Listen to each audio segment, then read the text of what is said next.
10, 9, 8, 7, 6, 5, 4, 3, 2, 1, 0. I marvel in your eyes, swimming in your sky. I've never been this high or this high.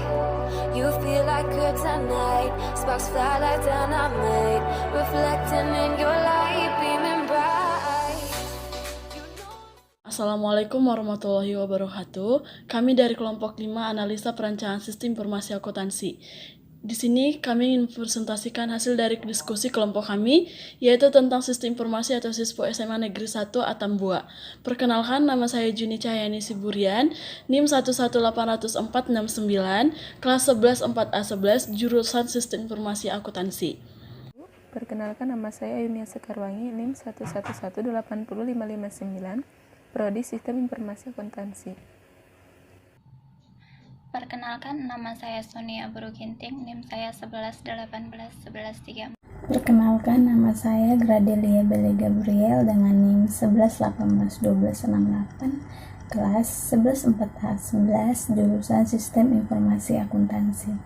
Perkenalkan, nama saya Imam Surya Rubun, NIM saya 11180535, kelas saya 11 4A11 dan saya berjurusan Sistem Informasi Akuntansi. Pertama, latar belakang. Berbagai jenis informasi yang berkaitan dengan sekolah harus dapat diketahui dengan baik, benar, dan cepat kepada guru dan siswa. Hal itu berpengaruh besar terhadap beberapa kegiatan sekolah, seperti penerimaan mahasiswa baru, pembayaran uang sekolah, dan proses belajar mengajar, pengolahan data guru dan siswa, dan sebagainya. Agar semua sumber informasi dapat dikelola dengan baik, dibutuhkan sebuah layanan yang dapat menyatukan semua informasi menjadi sebuah sumber informasi yang dapat dilihat dan diketahui oleh siswa dan guru pada sekolah. Salah satu layanan yang dapat mengintegrasikan seluruh informasi pada sekolah ialah Sispo Sekolah Online. Sistem Informasi Sekolah atau Sispo Sekolah Online yaitu sebuah sistem informasi sekolah yang dibuat untuk memberikan kemudahan pada para pengguna universitas dalam melakukan kegiatan yang berhubungan dengan sekolah secara online. Sistem ini juga dapat berfungsi sebagai sebuah pendukung yang dapat berfungsi untuk menganalisis data. Selain itu, pihak manajemen sekolah dapat lebih mudah dalam membuat keputusan atau decision making yang berhubungan dengan sekolah.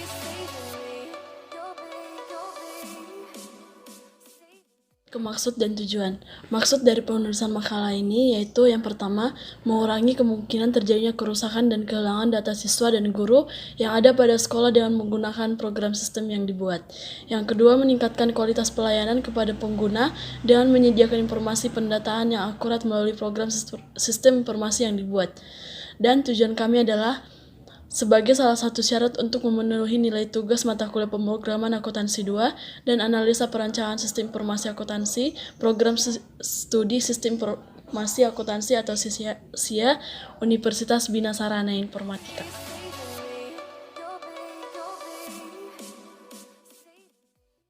Metode pengumpulan data. Pada metode pengumpulan data ini, penulis menggunakan metode studi pustaka dan metode wawancara.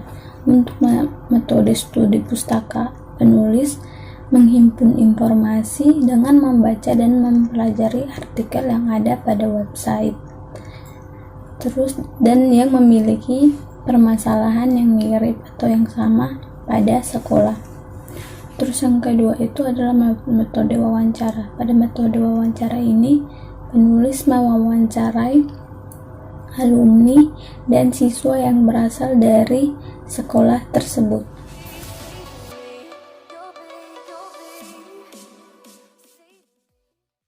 Untuk ruang lingkup makalah ini membahas tentang sistem informasi akuntansi menggunakan PHP MyAdmin dan Java NetBeans yang ditunjukkan kepada sistem informasi sekolah dan pengolahan data siswa berbasis web pada sekolah.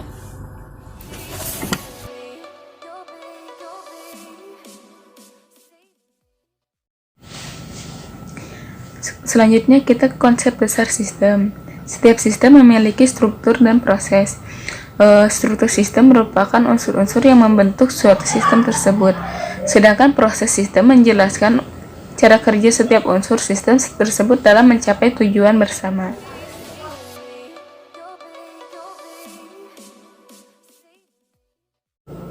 Selanjutnya ada pengertian sistem menurut beberapa ahli. Yang pertama ada menurut Romney. Menurut dia, sistem adalah rangkaian dari 2 atau lebih komponen yang saling berhubungan, yang saling berinteraksi untuk mencapai suatu tujuan. Ada juga menurut Gianto. Menurut dia, suatu sistem dapat diartikan sebagai suatu jaringan kerja dari prosedur-prosedur yang saling berhubungan, berkumpul bersama-sama untuk melakukan suatu kegiatan atau menyelesaikan suatu pekerjaan atau sasaran. Selanjutnya ada menurut Winarno.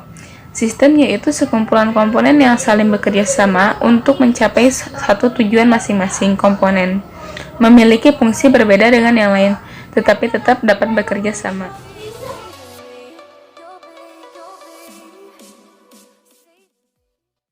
Selanjutnya kita ke karakteristik sistem. Setiap sistem memiliki karakteristik atau sifat-sifat tertentu yang berbeda-beda. Nah, yang pertama ada komponen sistem. Suatu sistem dapat terdiri dari sejumlah komponen-komponen yang saling berinteraksi, yang artinya saling bekerja sama membentuk suatu kesatuan. Nah, komponen tersebut dapat berupa subsistem. Nah, setiap subsistem memiliki sifat-sifat dari sistem yang menjelaskan suatu fungsi tertentu dan mempengaruhi proses sistem secara keseluruhan. Suatu sistem dapat mempunyai sistem yang lebih besar dari yang disebut dengan suprasistem. Yang kedua ada batasan sistem. Ruang lingkup sistem merupakan daerah yang membatasi antara sistem dengan sistem yang lainnya, atau sistem dengan lingkungan luarnya. Batasan ini memungkinkan suatu sistem dipandang sebagai suatu kesatuan yang tidak dapat dipisahkan. Lalu yang ketiga ada lingkungan luar sistem. Bentuk apapun yang ada di luar lingkungan sistem atau batasan sistem yang mempengaruhi sistem tersebut disebut dengan lingkungan luar sistem. Nah, lingkungan luar sistem ini dapat menguntungkan dan dapat juga mencurigakan. Lingkungan luar yang menguntungkan merupakan energi bagi sistem tersebut, yang dengan demikian lingkungan luar tersebut harus selalu dijaga dan dipelihara. Kemudian ada lingkungan yang mencurigakan. Nah, lingkungan yang mencurigakan harus dikendalikan, karena kalau tidak maka akan mengganggu kelangsungan hidup sistem tersebut. Yang keempat, ada penghubung sistem atau interface. Sebagai media yang menghubungkan sistem dengan subsistem yang lainnya, disebut dengan penghubung sistem atau interface. Penghubung ini memungkinkan sumber-sumber daya mengalir dari satu subsistem ke subsistem yang lainnya. Keluaran suatu subsistem akan menjadi masukan untuk subsistem yang lain dengan melewati penghubung. Dengan demikian, terjadi suatu integrasi sistem yang membentuk suatu kesatuan. Kemudian yang kelima ada masukan atau input. Energi yang dimasukkan ke dalam sistem disebut masukan sistem, yang dapat berupa pemeliharaan atau maintenance input dan sinyal atau signal input. Sebagai contoh, di dalam suatu unit sistem komputer atau program adalah maintenance input yang digunakan untuk mengoperasikan komputer. Nah, sementara data adalah signal input yang akan diolah menjadi informasi. Selanjutnya yang keenam ada keluaran sistem atau output. Hasil dari energi yang diolah dan diklasifikasikan menjadi keluaran yang berguna. Nah, keluaran ini merupakan masukan bagi subsistem yang lain. Seperti contoh sistem, informasi keluaran yang dihasilkan adalah informasi yang mana informasi ini dapat digunakan sebagai masukan untuk pengambilan keputusan atau hal-hal yang merupakan input bagi subsistem lainnya. Yang ketujuh ada pengolahan sistem. Nah, suatu sistem dapat mempunyai suatu proses yang akan mengubah masukan menjadi keluaran. Sebagai contoh, sistem akuntansi. Sistem ini akan mengolah data transaksi menjadi laporan-laporan yang dibutuhkan oleh pihak manajemen. Yang kedelapan ada sasaran atau objektif. Nah, suatu sistem memiliki tujuan dan sasaran yang pasti dan bersifat deterministik. Kalau suatu sistem tidak memiliki sasaran, maka operasi sistem tidak ada gunanya. Suatu sistem dikatakan berhasil bila mengenai sasaran atau tujuan yang telah direncanakan. Selanjutnya kita masuk ke klasifikasi sistem. Sistem dapat diklasifikasikan tergantung pada sudut pandangannya. Yang pertama ada sistem abstrak dan sistem fisik. Sistem abstrak adalah sistem yang berupa pemikiran atau ide-ide yang tampak secara fisik. Sistem teologia yang merupakan suatu sistem yang menggambarkan hubungan antara Tuhan dengan manusia, itu contohnya ya. Yang kedua ada sistem fisik atau physical system. Adalah sistem yang tampak secara fisik sehingga setiap makhluk dapat melihat, misalnya sistem komputer, sistem akuntansi, sistem produksi, dan lain-lain. Yang kedua ada sistem alamiah dan sistem buatan manusia. Nah, kalau sistem alamiah atau natural system adalah sistem yang terjadi melalui proses alam. Tidak dibuat oleh manusia, misalnya seperti tata surya, sistem galaksi, sistem produksi, dan lain-lain. Selanjutnya ada sistem buatan manusia atau human mode system. Adalah sistem yang dirancang oleh manusia. Sistem buatan yang melibatkan interaksi manusia, misalnya seperti akuntansi, sistem informasi, dan lain-lain. Yang ketiga ada sistem deterministik dan sistem probabilistik. Nah, sistem deterministik adalah sistem yang beroperasi dengan tingkah laku yang sudah diprediksi. Interaksi bagian-bagian dapat dideteksi dengan pasti hingga keluaran dari sistem dapat diramalkan.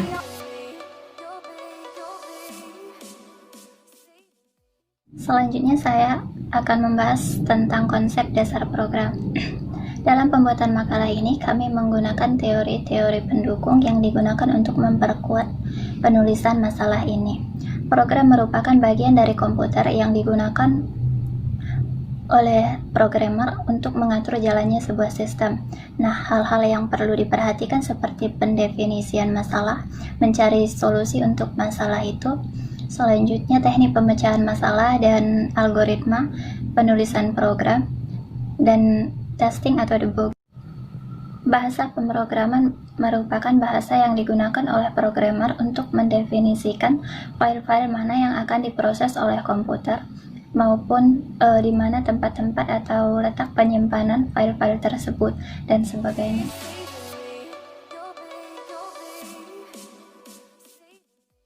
Perangkat pendukung yang kami gunakan dalam penulisan makalah ini terdiri dari perangkat lunak atau software dan perangkat keras atau hardware.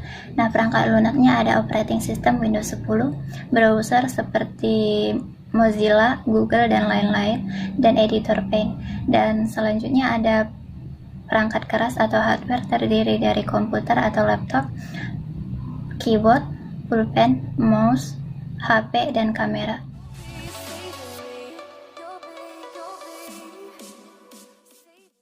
Pembahasan sejarah sekolah. SMA Negeri 1 Atambua didirikan pada tahun 1978. Kala itu SMA Negeri 1 Atambua merupakan SMA negeri pertama di Atambua. SMA Negeri 1 Atambua didirikan pada tanggal 2 September 1978, beralamat di Jalan Adi Sucipto nomor 378 Kecamatan Atambua, Kabupaten Belu. Saat itu kepala sekolah pertama adalah JFDBA. Pada awal dibukanya, SMA 1 Atambua hanya memiliki beberapa gedung dan sedikit guru, sehingga meminjam guru-guru dari SMA tetangga, yaitu SMA Katolik Surya Atambua. Pada saat mulai beroperasi, SMA 1 Atambua memiliki fasilitas seadanya. Jurusan yang dibuka pada waktu itu adalah jurusan IPA dan IPS. Selanjutnya di sini ada daftar-daftar nama kepala sekolah yang pernah menjabat di SMA Negeri 1 Atambua. Yang pertama, kepala sekolah yang pertama yaitu JFTBA, menjabat dari tahun 1978 sampai dengan 1981. Dan kedua, Dr. Randus Abdul Qadir G. Goro dari 1982 sampai dengan 1984. Yang ketiga, Lius Ampiran BA dari 1985 sampai dengan 1990. Nomor yang 4, Maternus Billy BSC mulai dari 1991 sampai dengan 1997. Yang kedua Dr. Randus Lazarus de Seran mulai dari 1997 sampai dengan 1999. Yang keenam Dr. Randus Sebastianus Manek mulai dari tahun 2000 sampai dengan tahun 2006. Yang ketujuh Angelinus Seran SAG mulai dari tahun 2007 sampai dengan tahun 2016. Dan yang terakhir Dr. Randus Martinus Antoni mulai dari tahun 2016 sampai dengan tahun 2000 sampai dengan sekarang.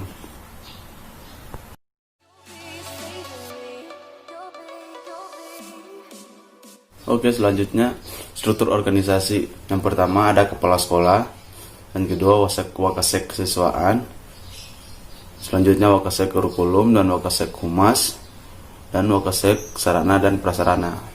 Di bawahnya ada kepala perpustakaan, kepala lab fisika, kepala lab biologi, dan kepala lab kimia. Selanjutnya di bawahnya lagi ada kepala lab bahasa, kepala lab pengelola lab UNBK, dan operator sekolah. Sekian.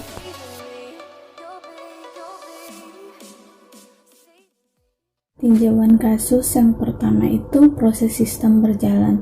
Pada analisis sistem berjalan ini, kami mencoba membuat prosesnya seperti berikut. Yang pertama itu user atau siswa, dia membuka alamat website sekolah yang telah dibuat.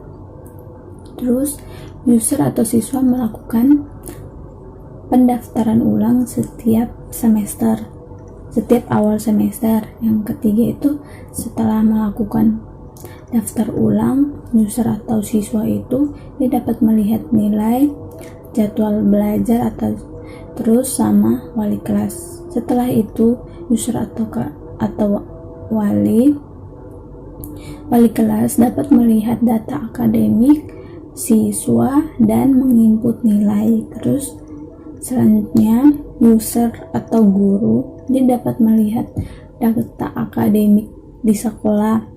Terus user atau pemilik sekolah dapat melihat semua data akademik sekolah. Yang kedua itu activity diagram. Activity diagram itu adalah sebuah rancangan aliran aktivitas atau aktivitas kerja dalam sistem yang akan dijalankan. Terus fungsi dari activity diagram itu satu, memperlihatkan ukuran aktivitas proses pada sistem. Yang kedua, membantu memahami proses secara keseluruhan. Yang ketiga, activity diagram dibuat berdasarkan sebuah atau beberapa use case, terus menggambarkan proses bisnis dan ukuran aktivitas dalam sebuah proses.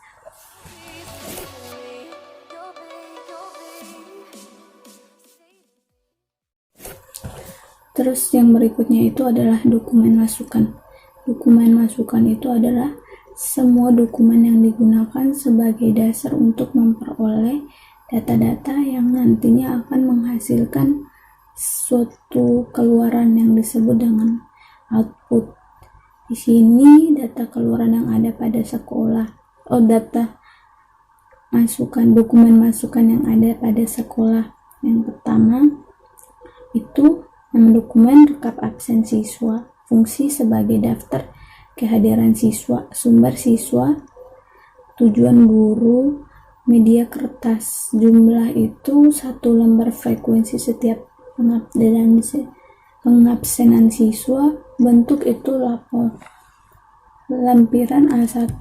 Yang kedua absen guru. Yang kedua, nama dokumen rekap absen guru, fungsi sebagai data kehadiran guru, sumber guru, tujuan bendahara atau bagian keuangan, media kertas, jumlah 1 lembar, frekuensi setiap pengabsenan guru, bentuk lampiran A1, A2. Berikutnya, dokumen keluaran. Dokumen keluaran adalah segala bentuk dokumen yang mendukung kegiatan manajemen serta merupakan dokumen dari hasil catatan laporan Dokumen keluaran yang digunakan di sekolah adalah sebagai berikut, yaitu 1. Dokumen kwitansi pembayaran siswa. Fungsinya itu sebagai bukti pembayaran, sumber bagian administrasi, tujuan siswa, media kertas, jumlah 1 lembar frekuensi bentuk lampiran B1. Terus untuk dokumen keluaran yang kedua itu adalah struk penggajian. Itu fungsi sebagai bukti penerimaan gaji, sumber bagian administrasi, tujuan guru, media kertas, jumlah 1 lembar frekuensi bentuk lampiran B2.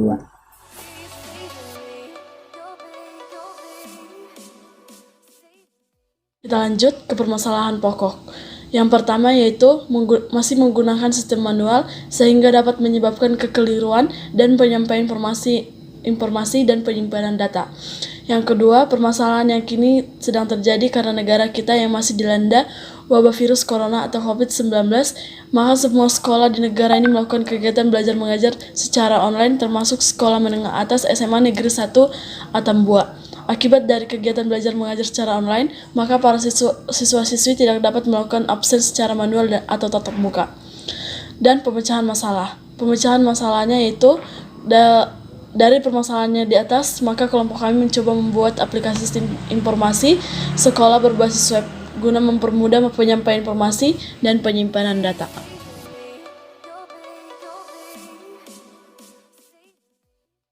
Lanjut ke analisis kebutuhan software.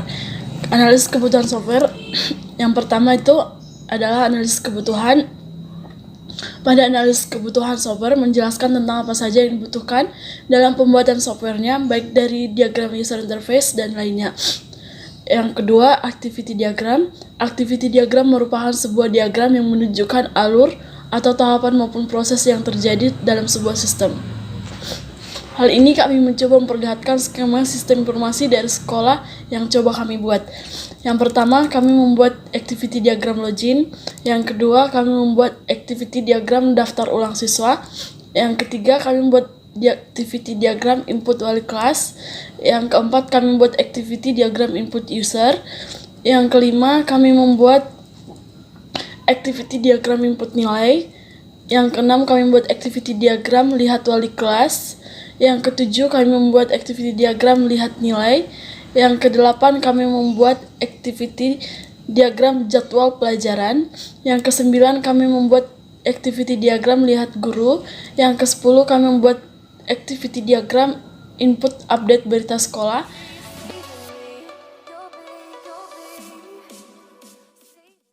Berikutnya use case. Use case itu menjelaskan tentang apa saja yang dilakukan seseorang terhadap sistem yang telah dibuat. Di sini use case yang pertama itu siswa itu dia dapat melogin, dapat melihat jadwal pelajaran, dapat melihat data wali kelas, dapat melihat data guru, dapat melihat nilai sama tambah berita. Terus yang bagian admin dia itu dapat melogin, melihat data mahasiswa, menambah kelas, terus menambah wali kelas, tambah guru dan pelajaran, terus yang terakhir itu tambah user. Terus bagian wali kelas dia login, lihat data siswa, menambah nilai, lihat jadwal pelajaran. Bagian guru melogin, lihat data siswa, input nilai, lihat jadwal mengajar. Terus kepala sekolah itu dia dapat melogin, melihat data guru sama melihat data siswa.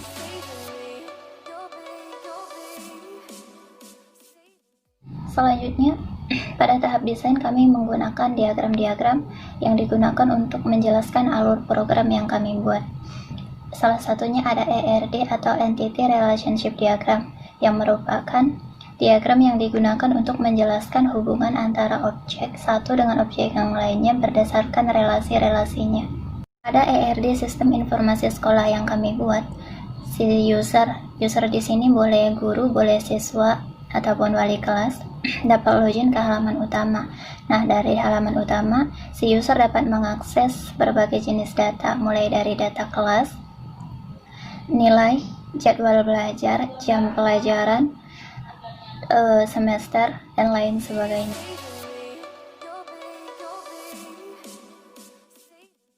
Selanjutnya kita masuk ke spesifikasi file. Nah, yang pertama ada spesifikasi file tabel berita. Nama filenya file berita sekolah, akronimnya beritasekolah.myd. Fungsinya untuk menyimpan data, berita atau informasi sekolah. Tipe filenya data master. Sebenarnya spesifikasi file ini kita itu ada 13, tapi saya hanya akan membacakan 2. Yang pertama itu ada tipe data master dan satunya lagi transaksi. Jadi tidak semua saya sebutkan. Oke, yang pertama ada spesifikasi file tabel berita sekolah. Nama filenya berita sekolah, akronimnya berita_sekolah.myd. Kemudian fungsinya untuk menyimpan data, berita atau informasi sekolah. Kemudian tipe filenya tipe data master. Organisasi filenya indeks sekuental. Akses filenya random, medianya hard disk. Panjang recordnya ada 420 karakter, kunci filenya IDB, softwarenya MySQL. Nah, elemen datanya ada, yang pertama ada ID berita, nama filenya IDB, tipenya varchar, size-nya 10, keterangannya itu primary key. Yang kedua ada judul berita, nama filenya itu JDL_berita, tipenya itu varchar, size-nya 200. Kemudian yang ketiga ada isi berita, nama filenya itu isi_berita, tipenya itu teks, size-nya itu 200. Yang keempat ada tanggal buat, nama filenya itu tgl_buat, tipe datanya date, size-nya nggak ada karena itu date ya. Terus selanjutnya ada yang kelima dibuat oleh, nama filenya itu dibuat_oleh, tipenya itu varchar, size-nya itu 10. Jadi total karakternya ada 420 karakter. Selanjutnya contoh spesifikasi file transaksi ya. Tipe filenya data transaksi. Yang pertama itu ada spesifikasi file tabel jam jadwal. Nama filenya ID jam, akronimnya ID jam.myd. Fungsinya untuk menampilkan jam jadwal pelajaran. Tipe datanya data transaksi, organisasi filenya indeks sekuental, akses filenya random, medianya hard disk, panjang recordnya 52 karakter, kunci filenya ID jam, softwarenya MySQL. Kemudian nama filenya itu kan ada ID jam dengan tipe data integer, lebarnya 10. Kemudian keterangannya itu dia tuh primary key. Terus yang kedua ada jenjang, nama filenya juga jenjang, tipe datanya varchar, size-nya itu 10. Yang ketiga ada waktu pelajaran, nama filenya itu waktu, tipe datanya varchar, size-nya 6. Yang terakhir jam pelajaran, nama filenya itu jam, tipe datanya integer, size-nya 6.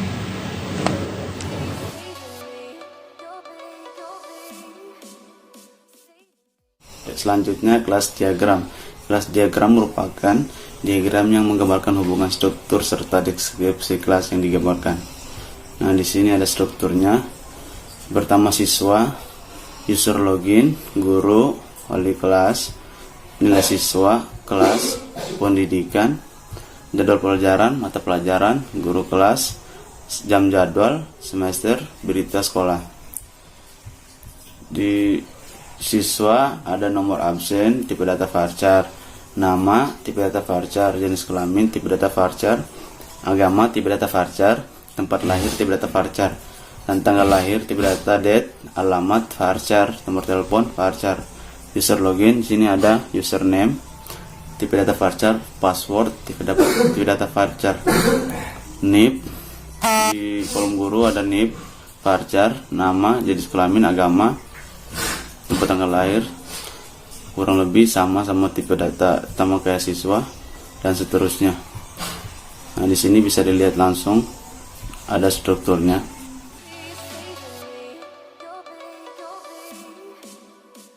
Berikutnya adalah sequence diagram. Sequence diagram itu menjelaskan tentang interaksi antara objek serta indikasinya. Terus di sini untuk sequence diagram itu ada 13 diagram. Yang pertama, sequence diagram yang pertama itu login. Login itu yang dilakukan oleh aktor, pemilik, guru, wali kelas, dan siswa. Terus yang kedua, daftar ulang. Daftar ulang dilakukan oleh siswa. Yang ketiga, tambah kelas dilakukan oleh siswa. Yang keempat, tambah guru itu dilakukan oleh admin. Yang kelima itu wali kelas, dilakukan oleh admin juga. Terus yang keenam, lihat data siswa, aktor atau dilakukan oleh admin, wali kelas, guru. Terus yang ketujuh itu tambah berita, itu dilakukan oleh admin, aktornya admin. Terus yang kedelapan itu tambah user yang dapat dilakukan oleh admin, aktornya admin. Terus yang kesembilan tambah nilai yang dilakukan oleh wali kelas. Yang 10 lihat nilai itu dilakukan oleh admin. Yang ke-11 jadwal pelajaran itu dilakukan oleh admin. Terus yang ke-12 adalah data guru yang dilakukan oleh siswa. Yang ke-13 itu wali kelas yang dilakukan oleh siswa. Pada sequence diagram ini saya hanya bisa menjelaskan saja secara garis besarnya saja.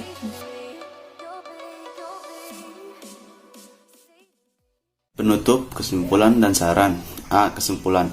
Dalam pembuatan aplikasi ini, dapat kami simpulkan bahwa aplikasi atau pembuatan program sistem siswa sekolah yang ada pada sekolah menengah atas SMA Negeri 1 Atambuah ini dapat mengurangi terjadinya kerusakan dan kehilangan pada data siswa dan guru, serta meningkatkan kualitas pelayanan informasi yang ada di sekolah. B. Saran. Dari pembuatan program sistem siswa sekolah ini, kami menyarankan bahwa program ini masih belum sempurna sehingga perlu disempurnakan lagi dengan menambahkan berbagai fitur-fitur agar programnya dapat lebih menarik lagi.